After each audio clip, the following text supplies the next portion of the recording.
Hey people, just a quick video on how to join your new PlayStation 5 up to your Wi-Fi network. This is an easy process to do, and from your main PlayStation home screen here, you want to come up to the top and come across to your settings tab here. And on your main settings tab, you want to come down to network.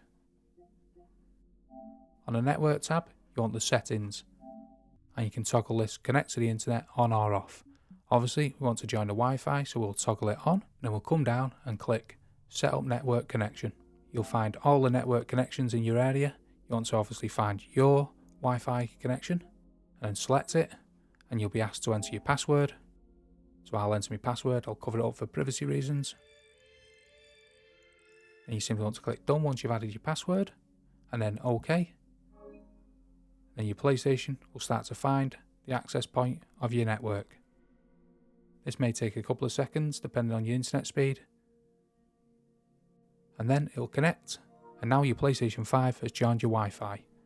I hope that video was helpful, and if it was, please hit the like button below, consider subscribing, and thanks for watching.